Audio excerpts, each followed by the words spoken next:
Whenever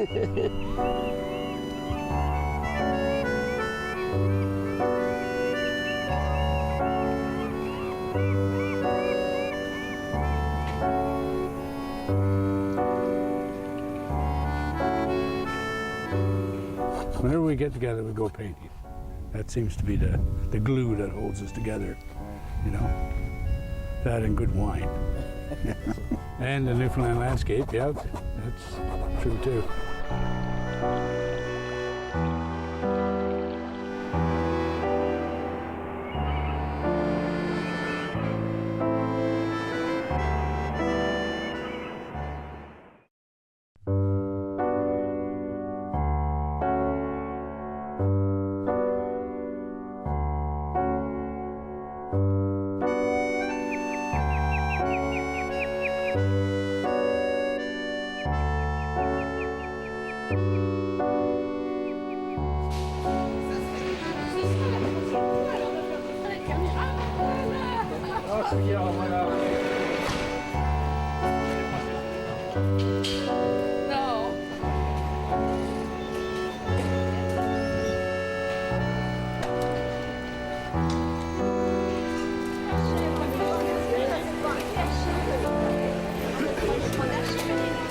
I'll come here because since my childhood, you know, my grandfather was going to the market.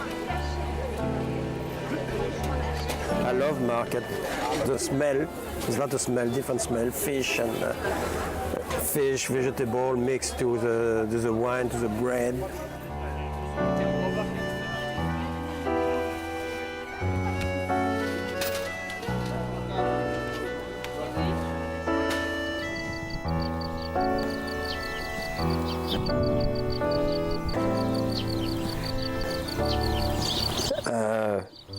Why I want to paint outdoors all the time. If you're in your studio, nothing interferes on your painting, not even a fly drop in it. And here I can take a piece of poppies and put it on, you know, leave it there, cover it with paint, like that. You know. And it's in the painting, see? I can stay in. And that's happened quite often, that, you know, the twigs go fall in, flies goes in, and this is the fun of it, you know. And it's a challenge to work outdoors, you know.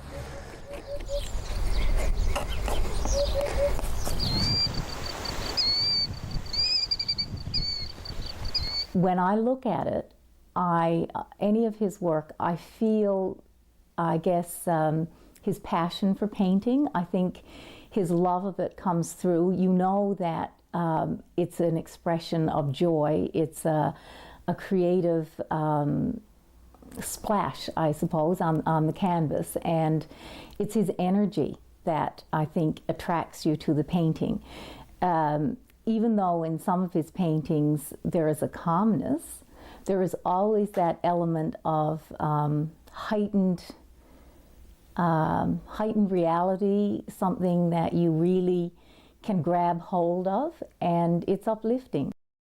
I observed him on the barrens of Newfoundland, out in all kinds of weather, painting this place, and I just had an increasing admiration for what he was doing for Newfoundland. He was obviously capturing the magnificence of the place, the boldness of the place, and the color of the place in a very unique way. Okay, George, you got 10 minutes to finish your painting. You got 10 minutes to finish your painting.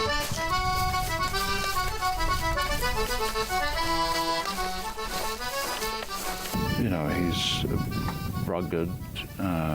He sort of glories in the adversity of getting out here sometimes, marching through the bog for 5 kilometers to set up in some remote spot.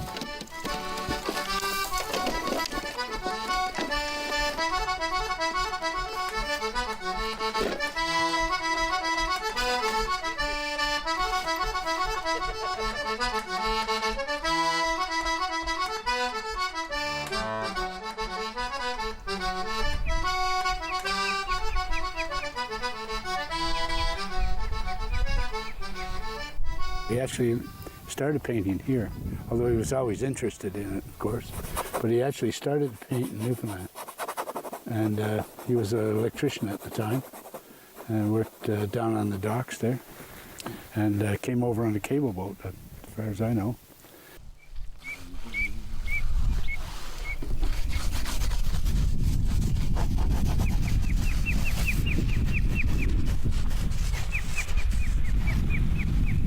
It is amazing that he is as connected as he is, because he wasn't born here. He spent a lot of time here, but he wasn't born here and didn't grow up in the bogs and marshes. But he's connected to it in some fundamental way that a lot of people who grew up here never do. Maybe it's maybe he just identifies it because it's so like him in a way. Well, the first time I saw his work, I was adjudicating the Arts and Letters exhibition. And I saw his work there, and I could see that this was back in the 70s, mid-70s, maybe 76 or something like that. And I saw his work there, and I said, there's a man who enjoys painting. And you know, it's the kind of tour de force of a landscape that I think must appeal to him. It's the kind of thing that appeals to me and to Jerry and just about everybody who paints and actually gets out into the landscape to do it. Oh, Newfoundland landscape, nothing better for me. I've been almost lots of places in the world, and Newfoundland is like a jewel to me. You know, you look at your feet, and it's like a jewel. You always discover something. Whenever we get together, we go painting. That seems to be the glue that holds us together, you know. That and good wine. And the Newfoundland landscape, yeah, that's true too. Because although he paints the French landscape very well, where I don't. I never did get onto the French landscape at all. I did a couple of paintings that reminded me of a bad Monet, but I never felt close to that landscape at all, you know. Whereas Jean-Claude has this double kind of two loves in his life, you know, where France is very important to him and the landscape is very important to him, and yet he feels as close to nature here as he does over there. Mm-hmm. So it's quite an amazing thing. I mean, you can take a photograph of this right now and you can take it back to the studio and worry it to death for months and months and come out with something that looks just like the photograph. And for $10, you could have had a blow-up. Jerry had been painting all the rocks, all the trees, and had been painting, you know, all the space there is around. The sky is wonderful because for me the sky is very important. And I find that that you know, almost an abstract sky here. To describe the land, the way I see Newfoundland, I think you got to have a sky which is make it even stronger. See, so I play a lot with my sky, and I can find it there by the, you know, by the everything's happening. You know, we've got to work fast. You know, because like I say, you know. The rain, the flies and everything, so if you don't work fast, yeah, so you can, when you look at that painting, you can see that in it, you know, and just like a big movement, you know, it's like a mess in the beginning, and slowly it comes to something more, it's hard to describe, you know, I like it, is all. Been friends for the last 30 years, and I've watched him grow and develop as an artist, and he certainly has. I mean, you know, with him, he had to give up his job, and when he realized that he was going to go back to France, that's when he made the break. He said, I'll make it back there.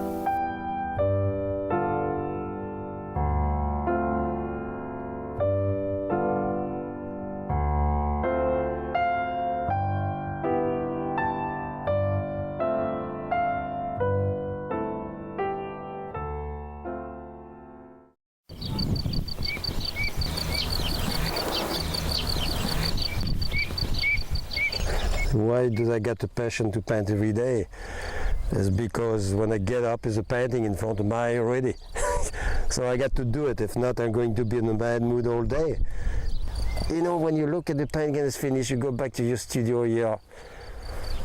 It's wonderful. You did something during the day. You record it. It's a great feeling. Is all. It's hard to explain. You know, it's just I need to paint. Is all. Because believe me, I got more poppy field to paint.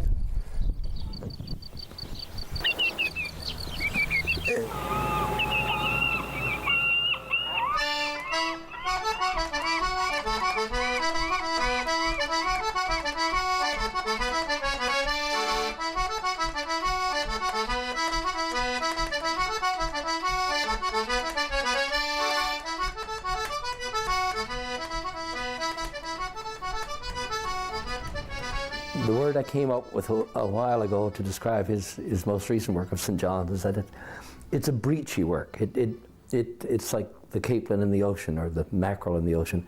It jumps out at you. You know, anybody who comes in this room and looks at the painting in the corner, the first thing they do before they say hello is, "My God, what a wonderful piece! Look at what he's done there. He's captured Victoria Street with all its color, the tarred roofs and the multicolored doors and so on and so forth.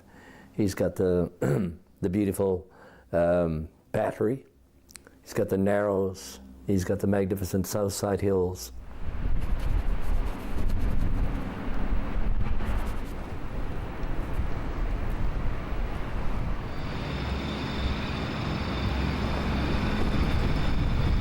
I love this tree. It's going to be that and the dogberry tree. This is my two focuses. That's why I picked the spot. It's not sunny today. No, I know that. Put the sun in. Yeah, the sun is there. Because the sun is always there, okay? I'll put the sun to bring the light on my painting. Even sometimes I put a black sky during the day. But you should see the light and bring in the landscape. So for the people to understand why so much light, I got to put the sun in. But the sun just came, you know how the sun came in. Is when I was looking at it once. And I got blind by it, looking at it. So it got to be every time in my painting now. I think it followed me all my life. Even if it's not there, it's going to be always sunny in my life. I like, because of the color. Color of the building is unique. In the village now, around Newfoundland, they're mostly white, the building. In St. John, the color just all different. And you can, overlook the city. You can see the sea, you can see, you can see everything. You got always a vertical to put in your painting, a big church. Everywhere in Newfoundland almost, you can go up somewhere and look from the top.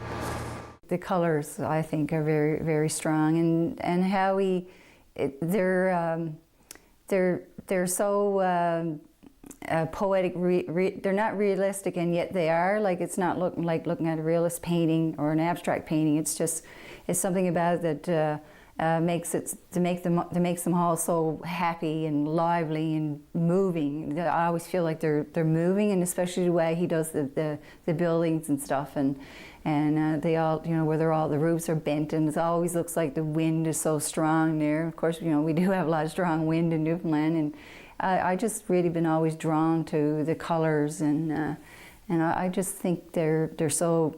I love showing them to people, and everybody that never ever seen his work before seems to always like that, like his paintings. I've never seen anybody say, "Oh, they don't like that style."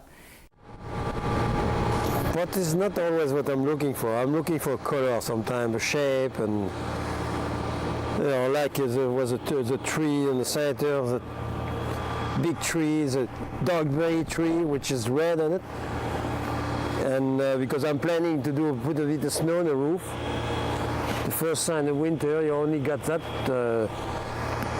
dogberry tree red, after they're going to fall because they're going to freeze, or the birds are going to eat them. So I better paint them before the bird eats them. So you don't have poppy field here, so I got to find something else. It's true too. It's like poppies almost, no?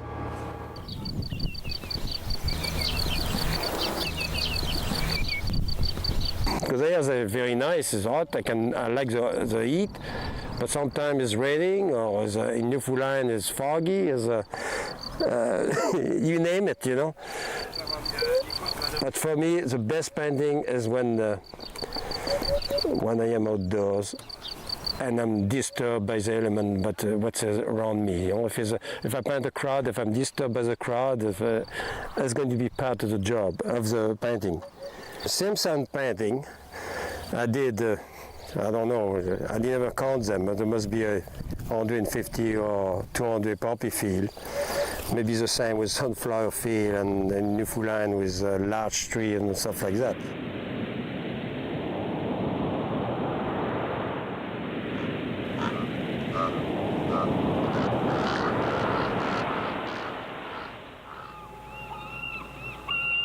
I mean, the soul of the individual, the soul of the place has to come through it. There's got to be a poetry.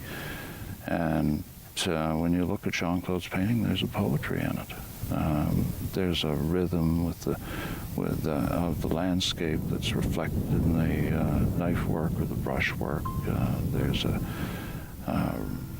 poetry in the color combinations and the drama of the place, the drama of the painting. It's a little battle that he fights out every day that he goes out painting. And it's just, I don't want to sound militaristic, but he wins more than he loses.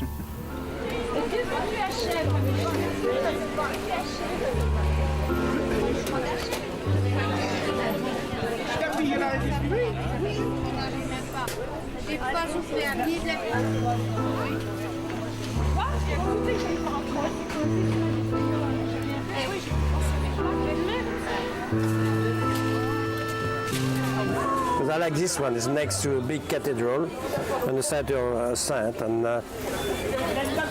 every time I find a way to paint it that does not look like the one I did the last time. And I'm trying to. Some of the people who come here are old now, and it's going to disappear soon. You know, they used to have a kind of tent over the market to protect from the sun, and they're starting to disappearing. Now they bring a big truck, so it's not the same.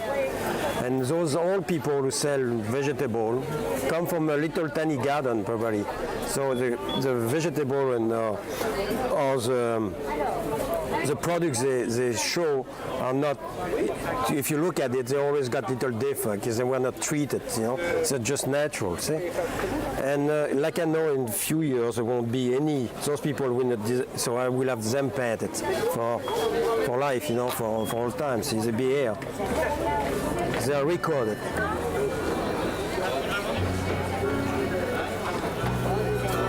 J'étais hier soir, il y a des tableaux aussi je mangeais à Saint-Georges.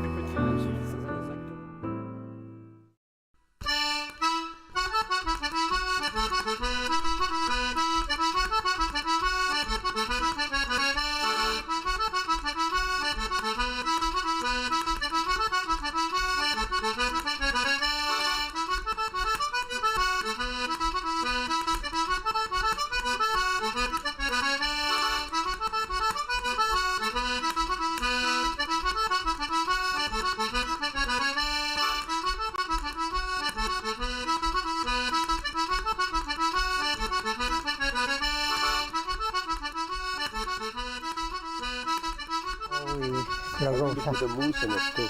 Oh, yes, they walk through right the whole end of it. Sometimes, yeah. Yeah, today there was really a treat because often, you know, you don't have the people who own the land where we are painting. See, but Lar was there on his potato field this morning, so he came to talk to me. He told me about a few stories of this little bay, and because I paint feeling about places. So talking to the people at the same time, and knowing them who made this garden, and me is making the painting of this garden. So it's something strong for me, you know, to that do something to me, you know, more than anything. And now I know that this garden, I know the person. You know, there's part of his personality, but it also displays an absolute passion for painting, and that's a part of him as much as his skin, and it's got to come out. I mean, he's a painter. He's not interested in the detail necessarily being absolutely precisely correct. He doesn't care for photography. He has a passion for applying the paint, building it up, scraping it down, making it darker, making it bolder. All these things are a part of him, and he's as close to his soul when he's painting as he is at any other time. You know, it's amazing to watch him, and I just, it's been a privilege. It's even better because, you know, in a few years probably Lars won't be here, the garden won't be here, and then I got it in my painting. So.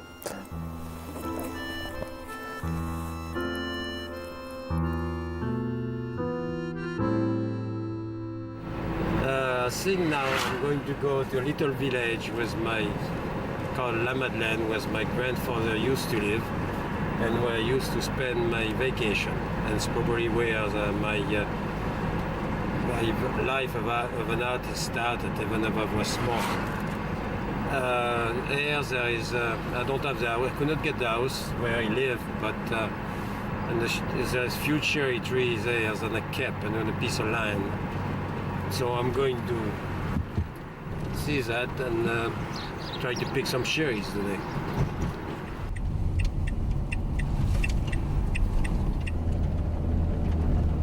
This is those trees, those big trees are 50 years old, probably more. And I was there when they were planted. I was a little boy. And my grandfather taught me how to graft a tree. And now I can eat the cherry 55 years after. So this is a great moment for me. Just behind the tree here is where my grandfather used to live. There's a house here somebody owned now. And he was an art lover, but he liked to decorate his house with painting, which was unusual for the farmer in those days. Anyways, this is a story of my grandfather. He encouraged me to paint, and he was supplying me with a pencil and paint all the time, you know. Every day was like that, you know. We were going to the town, he was going to the shop and get me more crayon and all. I don't know why, because he was not painting by himself. Maybe it was me, you know. Maybe he saw that I was interested in that, because I was always doing a bit of drawing and all stuff. I was very interested by color. But I wish he'd be here now, because he never knew I was going to become an artist. When he died, I was only 14 or 16. Yeah. So that's pretty sad. Yeah. Some years I'll bring some branch with cherries on his grave instead of flowers, you know.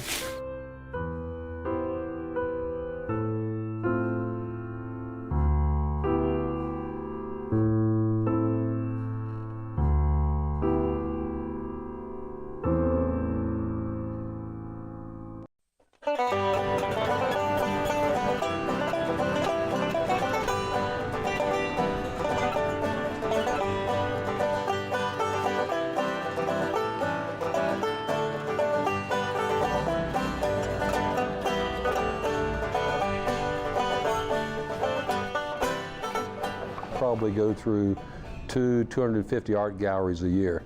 As I do my work and I find myself in various cities, if I have 10 minutes to spare, I'll find the best art gallery in town to go see what energizing art is in that city. I was in Africa, for example, about 6 months ago, and I spent, we were there for about a month, and I spent at least 2 weeks of that month looking at African art and meeting African artists. And I actually bought a substantial amount of collection out of Africa while I was there, and which is being shipped. Well, I came to Newfoundland with a good friend of mine to do a little bear, moose, caribou hunting. And, but wherever I go, as I said earlier, wherever I go, art is always on my mind. And I went and I found what was supposed to be the best gallery in Newfoundland, and I think it was. It was a beautiful gallery there in St. John's. And I went in, and it was a big 2-story facility, brand new, very capable art dealer was there, and I met her, explained who I was, and the fact that we had galleries here in America. And I said, I'm really intrigued by this one artist, this Jean-Claude Roy. This art you have, I said, is very different, it's colorful, it's vibrant, it has energy, it's beautifully composed and put together. And I said, in fact, where is this artist living? It is a French. She said, oh yes, it's French. And she says, actually, the young man, she said, the young man lives here in Newfoundland about half the year, and the other half the year in France, where his homeland is. He married a woman from Newfoundland, and that's his connection here. So one thing led to the other. I said, I would really enjoy meeting him. I got that call from Emma one day. She said, there was somebody, an American here, was looking at the painting, she said, and he's interested, he wants to meet you, you know. He was not what I expected, in that, as you know, Jean-Claude, he has this big personality and friendly smile. He came in, and within instantly, I knew we were going to be friends, because, forgetting the art, I just knew we were going to be friends because he has this real optimistic, vibrant spirit. And he has this little funny twinkle in his eye and smile.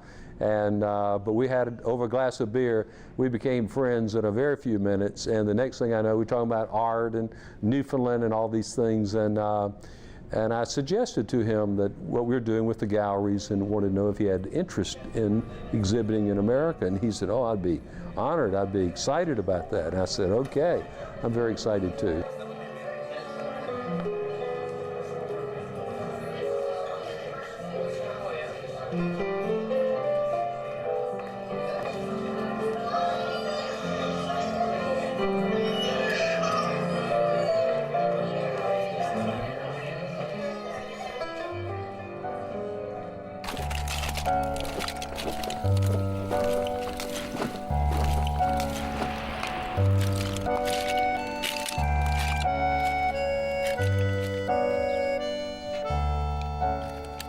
You know, this is my eye, you determine if it's a good thing and all, you know. I can see, I know when a painting, when I do a painting, I know I got to find something with good composition, something pleasing to the eye. It's all the curves, the line, it's like that I pick a painting, okay? Just it's not complicated. You know, some people will have you know, days before they find, oh, I can see nothing to paint. But you always can find something if you know how to look, you know. To paint is easy. To learn how to look is not easy, you know.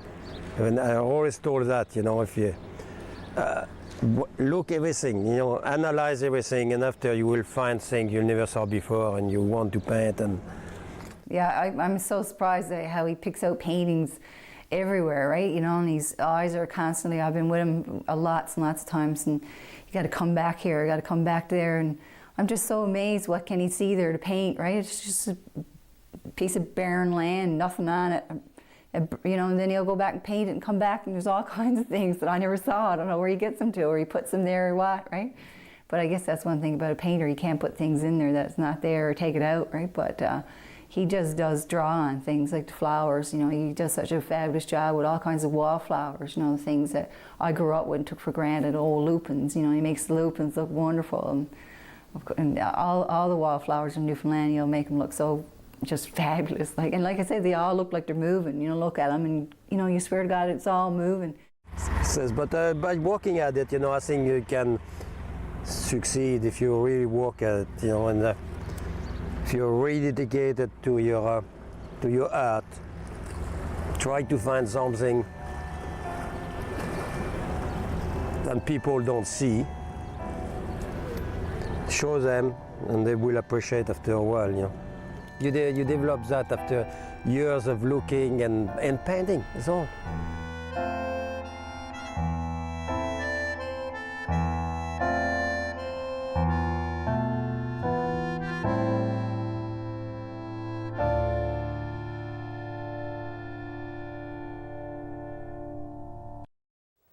Jean-Claude, this is a beautiful book you put together, Two Visions of Newfoundland and Labrador. Ben Hansen, of course, one of our best-known photographers, and yourself, one of our best-known artists. Perhaps we can just go through the book and you can tell me what you and Ben were trying to accomplish by doing a book this way. Actually, with the project we had is to go all around the island, do the most villages as possible, and any order at all. So we start one day last year during all my holidays. I stayed for 2.5 months. And by example, we went to Tizard Harbor. And in Tizard Harbor, we set up my easel, and Ben goes in a village with his camera. And we don't talk to each other till we are finished. So at the end of the day, he comes back with this photograph of Tizard Harbor. And this is your painting. It's my painting. That could be completely different, but this is the area, see? And you work very fast, don't you? I work very fast. You know, Ben works faster than me, but I think he can take more pictures but I can only do one, you know.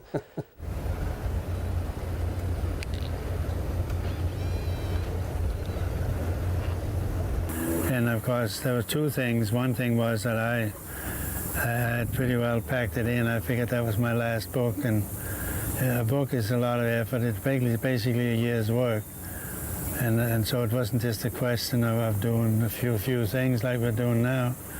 So I said no, I don't think so, because it involved traveling a lot, and I didn't fancy that. Now, where is this? This is in that book. I used some old pictures. This is Exploit Island.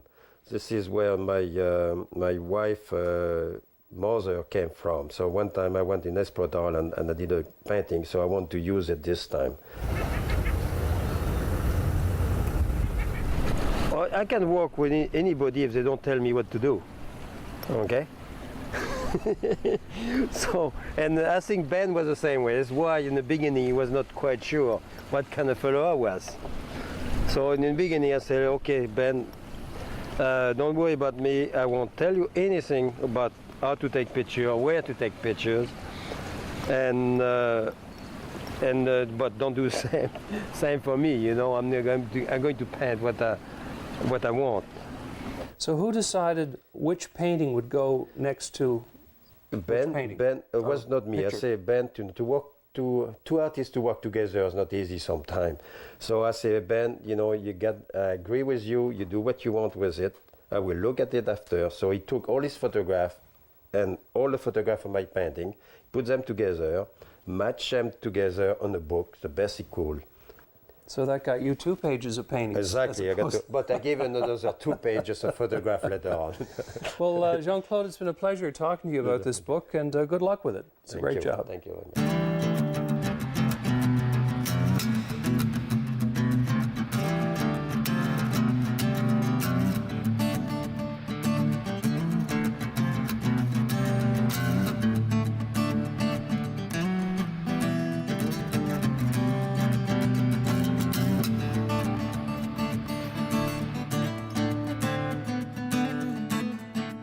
So when I saw him, I just saw the butterfly, which is there now, is dead actually, which is a beautiful black and yellow, which is generally the color of my son. So today, and for a long time, I suppose, except if we fall apart after 2 or 3 years, will be well, no, I got to figure out in the first time, if I want the sunshine to go through from the bottom, yeah, I think it should be this way. Yeah, I just put the background in black, and you see what I mean, you know. When you look at some of my painting, Now, after that, you know, I'm going to work the same little area here. I'm going to paint those white spots here, the same colors and butterflies, you know, so everything after is going to be like a bit of yellow is going to be here, like the little house here, same pattern on the sky.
Yeah, for me it is quite an honor, especially when 40 years ago I came to that narrow over there with a boat from France. I immigrated in Canada, and from now I'm looking here to that narrow. You know, I never thought 40 years ago that I will be on top of that hill and looking at it again. You know, with a, and what's incredible too is this place was a fort before that was to protect.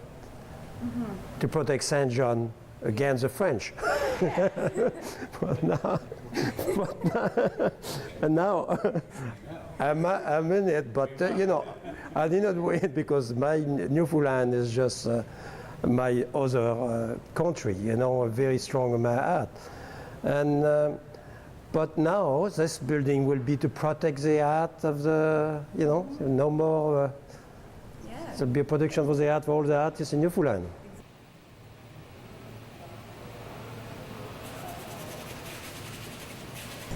But it's a great honor, actually, you know, to be involved in the whole celebrations, be part of it, you know.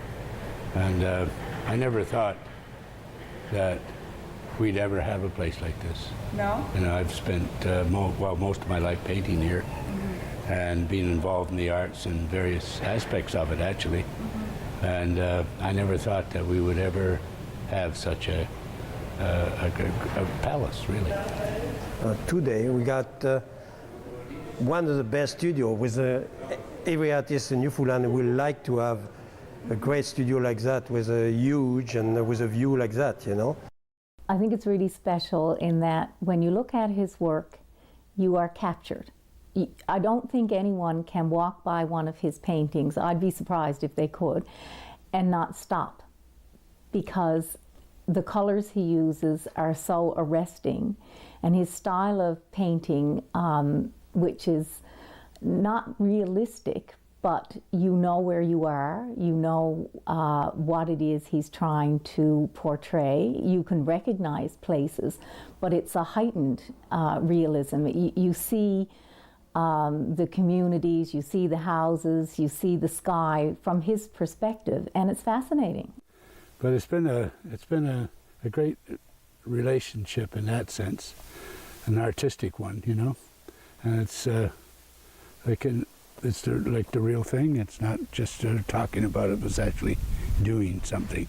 He's really a real gifted person, and even more importantly, he has a real giving personality, and you can see that optimism and that freedom of thought in his paintings. I mean, it's very, very colorful and energetic, and just a pleasure to look at his paintings. The man himself is fabulous. I mean, he's a great friend, immensely loyal, and very, very generous in spirit. And you know, one could do worse.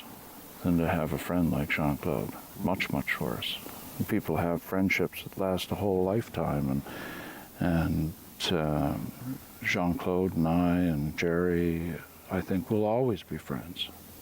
And he, you know, even when he got people in them, you know, they're not, you know, you don't see their faces, but they're there, and it's always a happy feeling in them, you know.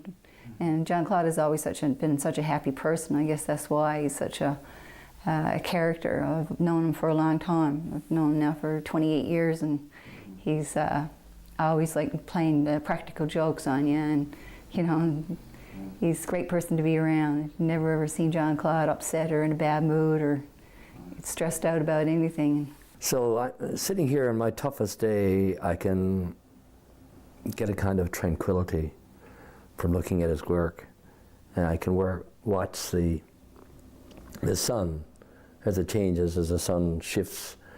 The lights pick up the yellow house there in the corner. Yesterday I was looking, and my eye was caught by a shaft of light hitting one of the brown doors, and so on and so forth. It's a living painting, and I bought it, I guess, for all of those reasons, and I could afford it at the time, and to me it's an investment in pure joy. I just love being in the presence of it. After a while, it just comes naturally. It's like you're riding a bicycle, you know. It's just like that. After you go on it, and you don't even sing, you get to push a pedal to sing. Painting is the same thing. Become automatic now. I don't even sing when I take a paint. I can go here and take any kind of paint and put it there. So you go back here, come back here, and so on, you know. That's why people, when they watch me starting to paint, they know, what is he doing? And I make a mess in the beginning. And can you feel that, you know, that does it look a bit like Newfoundland sometimes, you know? It's a bit warmer. And that reminds me, one day I was in Trépassé, on the beach in Trépassé, and one man was there with his dog on the beach, and he came to me, he said, nice and sweet, he said, talking about the weather. So that was, you know, that just reminded me that, you know, there was a kind of feeling, you know, a bit of hazy and no wind, and so that's why it's great painting. It's going to be a great painting today, I think. Nice and sweet is beautiful.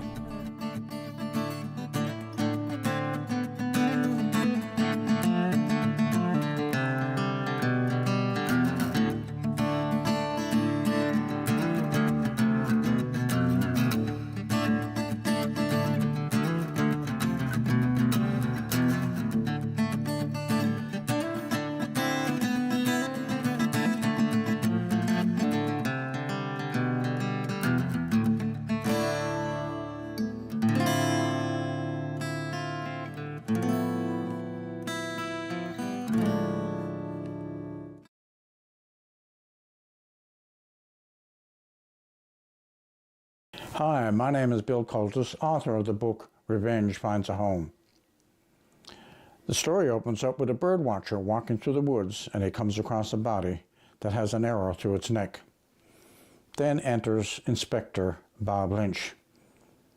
It's a very complicated investigation which goes from Newfoundland, British Columbia, Dakota, and down to Brazil.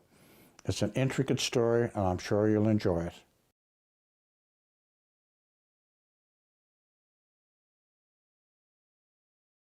Nala, listen.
the song of the whale.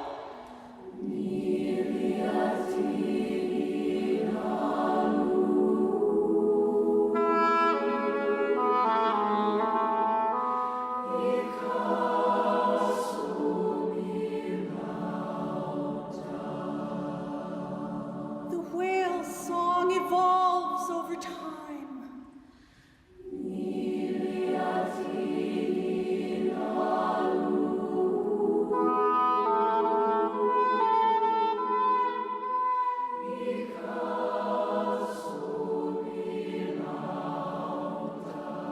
We must acknowledge the truth.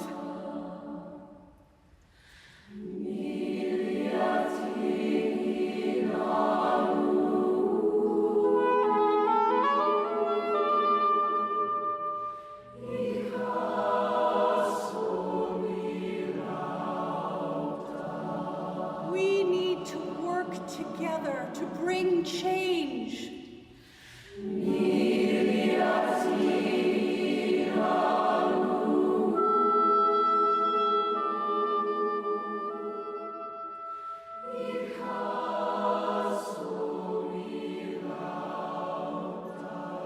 The whale's song lifts us.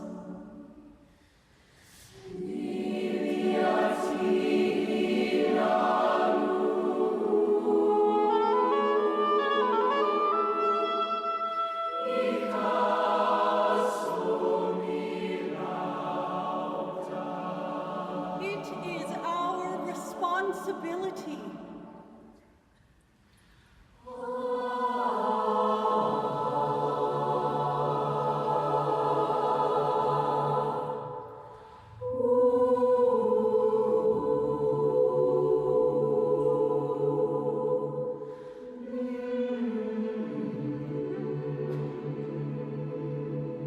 Carry the song on. Evolve.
This program is brought to you by Ignite TV.